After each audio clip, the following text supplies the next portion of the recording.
Sorry, I guess I just always wanted an opening FMV in a mainline game. Well then, how did you like the latest Touhou game? Honestly, I've been having a blast, and I feel that each of the playable characters has something unique to offer, and I wasn't able to pinpoint my favorite so easily. I think it's a very good sign, and I'm looking forward to playing the full game and experiencing an expanded cast. I believe it has the potential to draw in a new generation of competitive players with its updated mechanics and better accessibility. This video is a concise guide and analysis of each of the player characters, with some strategy and tips sprinkled throughout. I hope you find it informative, and if it makes you go back to replay the demo, I'll be very happy. And with that out of the way, let's dive straight into it.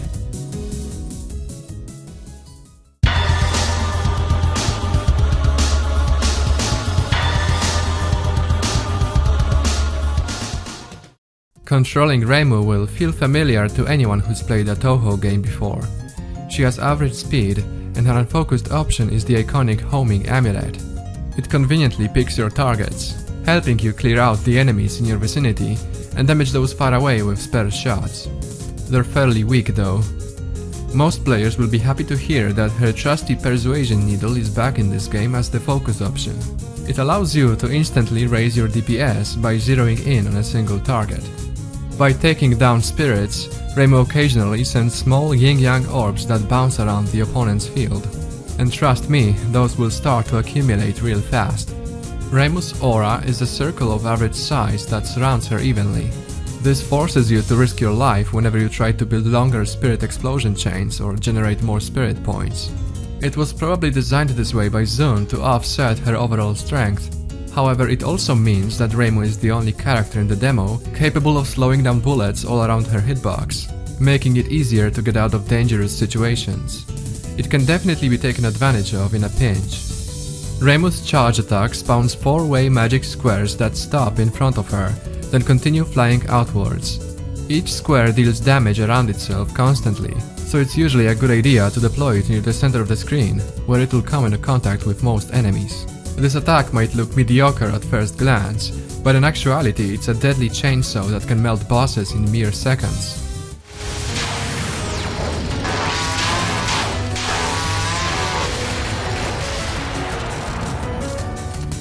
If you thought that was impressive, just wait till you hear what comes next. Reimu's skill deploys a mini fantasy seal that clears bullets and cancels enemy attacks such as Marisa's lasers, in addition to throwing the aforementioned magic squares as usual. This is an absolute beast of a weapon which immediately puts Reimu leagues above any other character in the game and solidifies her position as the true protagonist of the series. Have fun going against Marisa and Lunatic without it. An ability that allows you to clear out screen space to catch a breath is a godsend and gives you time to reposition into a counterattack. With this, Reimu is a force to be reckoned with. Reimu's X special spawns waves of large yin-yang orbs that bounce around on the opponent's field, often pushing them into a corner and forcing them to use a defensive measure. The hitbox of these things is massive and will take you by surprise while you're trying to avoid all the other stuff that's flying about the screen. No wonder Zun called them nasty in the select menu. Prioritize leveling up those babies to level 8 and watch your opponent cry tears of pure agony. Now for Reimu's boss attack. The non-spell talismans can be misdirected and easily avoided, also allowing the other player to generate some spirit points. Both Spirit Sign widely fired yin-yang orbs and Spirit Sign rampaging yin-yang orbs stay true to their names and cover the opponent's screen with a barrage of orb projectiles. This makes for a deadly combination with Reimu's X special and will definitely bring back some repressed memories from Imperishable Night. Convenient homing shots and extra large yin-yang orbs combined with the bullet-clearing fantasy seal make for an all-rounded character Reimu was always supposed to be. Or at least that's what Zun intended. Taking her immense firepower and defensive options into consideration, one cannot help but see them as anything other than protagonist privileges. Needless to say, she's going to be one of the most commonly played characters in the full game.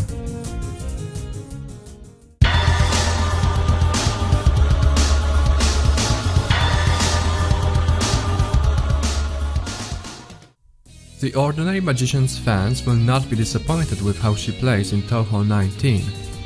She's fast as always, while her vertical scope and piercing lasers encourage risky, yet highly rewarding play as you try to catch as many animal spirits as possible in your explosion chains. Her main shot consists of the familiar arrows, and the options are 2 forward-facing lasers. They aren't very powerful, so you'll be depending on your charge attack most of the time, which more than enough makes up for the lacks of base firepower. By taking down spirits, she sometimes spawns an upward firing laser at the bottom of the opponent's field with a somewhat random angle. Marisa's scope is a narrow vertical rectangle that extends for the full height of the screen above and below her. Combine that with her incredible speed, and you're able to quickly freeze every single spirit on the screen in one fell swoop, which feels great to pull off. If executed well, this will allow you to set off a powerful chain explosion that will send a whole bunch of deadly attacks to the opponent's side. It's a high-risk, high-reward approach, but come on, it's Marisa we're talking about. Get some bullet dodging practice in and enjoy the high-octane action. Marisa's charge attack fires a piercing, non-moving laser at the point of release that hits everything above it. It's highly effective at killing entire waves of fairies at once, or bypassing Nazrin's pendulums. Try to get a feel as to where to place them for maximum effectiveness as you play. This piercing laser is very helpful at taking out boss attacks from the relative safety near the bottom of the screen. Marisa's skill spawns a bunch of lasers concentrated at a single spot on the opponent's field. Those can get very annoying to dodge at times, and even wall off the opponent's escape route if you're lucky. It's a shame it provides no defense, but that's just part of Marisa's shoot first, ask questions later policy. Her X special launches a barrage of upward-facing lasers in pairs. The speed at which they appear and fire increases with level. Ask anyone who's played against Marisa before. Those puppies are absolutely deadly. When the battle gets heated, dodging these can be pretty much impossible and guarantee a miss unless your opponent uses a bomb or plays a character with a defensive skill. The only downside is that the positions of these lasers are fixed and can be memorized. That doesn't help much when 20 lasers are sent your way at the same time though.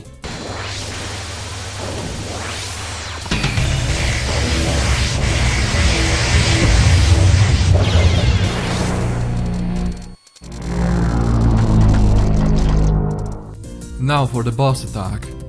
Marisa's non-spell launches a clockwise or counterclockwise set of lasers followed by a barrage of bullets. Those bullets can be farmed for a huge amount of spirit points if you can catch them in your scope. During the first sign, star sign, shoot the beast, Marisa will shoot a single aimed laser at you which will then explode into a bunch of bullets at its endpoint. Star sign, shoot the beast king, is a powered up version of the former, now firing 3 lasers consecutively. You'll need to misdirect those lasers as to give yourself more space for maneuvering around the barrage of bullets that follows. It can get scary, especially when combined with the vertical lasers that constantly spawn underneath you, so keep your head cool and try to take the boss down as quickly as possible or be ready to use a defensive option. I'm happy to say that Marisa's explosive character and wild energy is wonderfully reflected in her gameplay. She's easily going to be one of the most fun characters to play in the full game, and the never-ending barrage of lasers she's firing from her mini Hakurei is going to be a major source of pain during tournaments.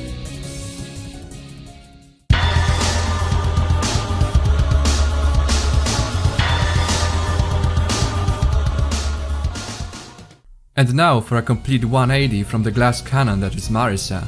Meet the tank character of this game, Aunn KOMANO. I suppose if you are a fan of Reizen's Barrier spellcard in Legacy of the Lunatic Kingdom, you'll be interested in what Zun came up with this one. Her shot consists of 2-way forward shooting blobs, with 2 yin-yang orbs accompanying. Each fire 2-way spread shots that aim forward when focused. With a damaging ring ability reminiscent of that of a melee bruiser, and sluggish movement of an actual battle tank, Aunn certainly does not fit the image of a typical Touhou protagonist. Aunn's scope is a bit hard to describe to someone who hasn't played her. Its activation is delayed after you press the button, then it suddenly expands to a large vertical ellipse covering half the screen, then quickly retracts back to a tiny horizontal ellipse that is about as wide as half the field. It really takes getting used to, and I prefer to enhance it with the scope expansion ability card. That doesn't mean it's not useful, since you can still catch a ton of spirits in it if you deploy it with the right timing. It also generates a ton of spirit points when there's a lot of bullets on the screen. Aunn's charge releases rotating shots that emanate from her body and deal damage for about 2 seconds. In my experience, it doesn't feel very intuitive to use, since it's hard to assess the damage you're inflicting. It fulfills its role as Spirit Explosion Chain detonator well enough, I suppose. Aunn's skill is the same as the charge attack, but lasts longer, and what's interesting, grants about 1 second of invincibility. Yeah, that's right, no invincibility frames, a whole second of God mode. Charge your gauge and become a living shield just like that. It can easily tank an entire wave of bullets thrown at you by Seiran.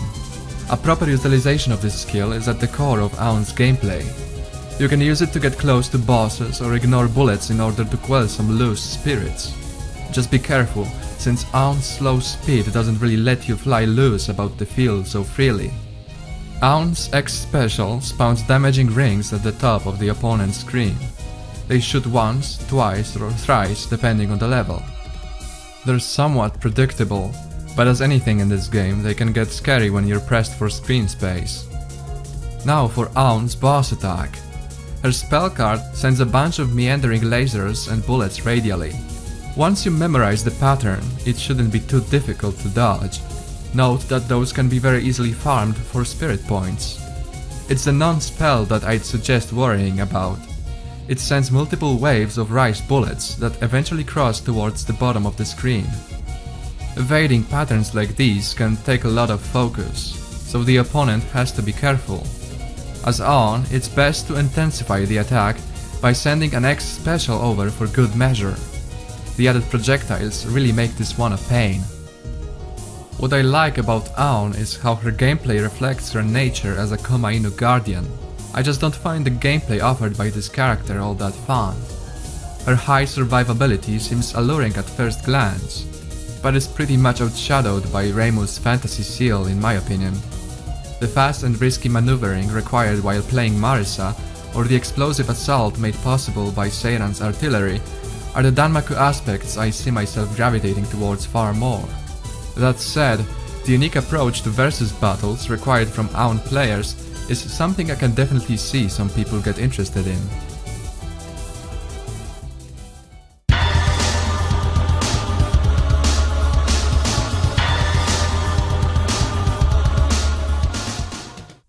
The treasure mouse of Myoren Temple makes a return and shakes things up with her remarkable abilities, introducing a new paradigm to the game's roster. Nazrin's gameplay revolves around her mobile scope, which is used to quell chains of spirits while the opponent's offensive is blocked by an impenetrable wall of pendulums. Her shot is a barrage of shards that aims at the enemy when focused. It's one of the reasons why she has difficulty taking down bosses from afar. This seems to function as a counterbalance to the situation her opponents find themselves in, unable to hit the boss due to the sheer amount of crystal barriers blocking their shots. Marisa is an obvious counterpick, thanks to her piercing shots. This paradigm shift is what makes Nazrin so interesting. She doesn't excel in offense nor defense, instead putting pressure on the opponent by pushing them into a corner and making their arsenal useless. The pendulum blocks their shots, forcing them to dodge out of the way, and disappears after about 3 seconds. Needless to say, playing against that feels very oppressive, and is difficult to work around. Nazrin's scope is what really sets her apart from the other characters. It's a small circle that always attempts to locate the nearest unquelled spirit. If there are none on the field, it trails behind Nazrin when unfocused.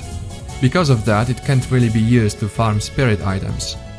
In some cases, it may go chasing down a falling eagle spirit, which it's unable to catch, thus wasting your time. It's one of the points worth paying attention to when playing as her. Nazrin's charge attack fires a burst of aimed shots at nearby enemies on the field. It feels good to use at the beginning, but might become increasingly annoying as more things spawn on the screen and you lose the ability to pick your targets precisely. Nazrin's skill releases a yellow wave that immediately destroys all quelled spirits on the field. It's a unique ability that defines the strategy you're going to take. Your aim should be quelling multiple spirits on the screen at once, then setting off a chain explosion with one of your charge attacks, making your opponent miserable as they now have to deal with an impenetrable falling barrier. いらっしゃいませ。 This yellow wave cannot be blocked, possibly making for interesting mirror matches. Nazrin's X special summons a diagonal of yellow diamonds that fall down but don't block the opponent's shots. It's good to use it right after summoning your boss, since it makes surviving the spell card that much more difficult for the opponent. Her only spell card, Gemstone Jewel Rain, brings to mind Mailing's colorful rain from EOSD, and doesn't pose that big of a challenge itself, but when combined with the falling pendulums, avoiding a miss becomes next to impossible. Opponents must be ready to use a defensive option. Nazrin has the steepest learning curve of all the characters available in the demo. You'll need to get used to how the movable scope behaves and learn how to make the most of it, quelling multiple spirits in succession to then detonate them all with a charge attack. You'll also have to master the art of controlling her auto-aiming shots so that you don't waste ammunition on the wrong targets. Nazrin mains who put in the practice will definitely be rewarded and pose a big threat to players who don't know how to deal with her pendulums.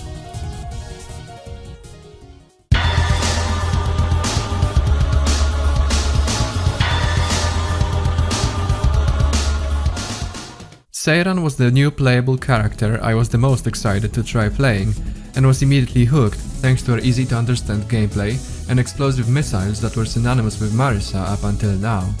They are your only source of damage, and become marginally narrower when focused.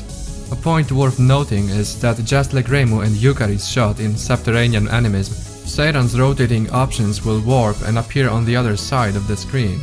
This phenomenon seems to coincide with her ability to perform dense Danmaku attacks from another dimension.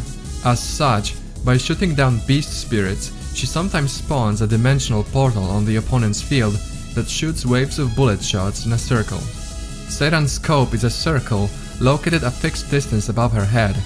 It seems to be the easiest scope to use in the game, being very intuitive and reliable both when quelling spirits and slowing down bullets. The downside is that you won't be able to catch projectiles immediately in front of you, and spirits that hang around the very bottom of the screen. It's incredibly efficient at generating spirit points, however. Seiran's charge attack fires a burst of mildly homing missiles in front of her. There's not much to it, you'll be relying on it most of the time to quickly dash out some damage or shotgun bosses from up close. I find myself firing these more often than the default shot. Seiran's skill allows her to fire a burst of missiles from the bottom of the screen, in a random horizontal spread. I'm sorry to say, it's not only the most underwhelming skill in the demo so far, but also an attack you'll want to avoid using entirely, as it prevents you from using the scope and gauge until the barrage finishes. It might help you clear out some quelled spirits, but really it's just a waste of spirit points. Seiran's X special spawns a ring of dimensional portals on the opponent's field. Those will very quickly fill the screen with bullet projectiles and remind you what it means to face against a lunar rabbit. They're very invasive and might pose a challenge to dodge as rank increases. I suppose their effectiveness will vary depending on whether or not your opponent is used to dodging random patterns like these. Seiran's non-spell is a barrage of bullets coming in a large triangle shape, just like during her fight in Legacy of the Lunatic Kingdom. If not misdirected, it may become an issue, since the projectiles spread all over the screen and any of the bullets the opponent touches with their aura will slow down and disfigure the shape of the cone, making it difficult to dodge. Bullet sign rabbit shooting adds some white orbs to the mix that turn into waves of red arrows as they disperse downwards. It might not sound scary, but keep in mind all the bullets warping in through the portals. A counterplay tactic consists of suspending the initial cone of bullets with your aura to generate a ton of spirit points and give yourself some time to react, but the effectiveness of this will vary based on your aura. Seiran's strength lies in bombarding the opponent's field with bullet projectiles that will cause them to have flashbacks to Imperishable Night Stage 5. With no defensive options, she's a glass cannon just like Marisa, but her arsenal feels somewhat lackluster when compared to the ordinary magicians. The simplicity of her gameplay does make her one of the easiest characters to pick up, however, and the fun factor present is undeniable. Time will tell whether or not Seiran's low skill ceiling will make her a viable option in competitive play.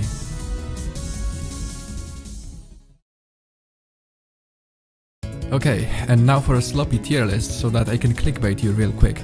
Reimu has to be on top with her insane survivability and crazy clear. Obviously Marisa is going to be popular with her never-ending lasers, so let's put her in S. Aunn could be annoying with her invincibility, but she's super slow and her attacks aren't very threatening.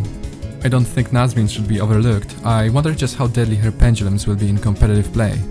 And Seiran, I'm willing to put her in S next to Marisa, because the infinite bullet spawns are so difficult to deal with. So yeah, something like that. Please complain about it in the comments and tell me to get good at the game. But really, I hope we can get some discussion going and I'll definitely be reading your opinions. There might be more Touhou content coming in the future, so leave a sub if you're interested. Thanks for watching.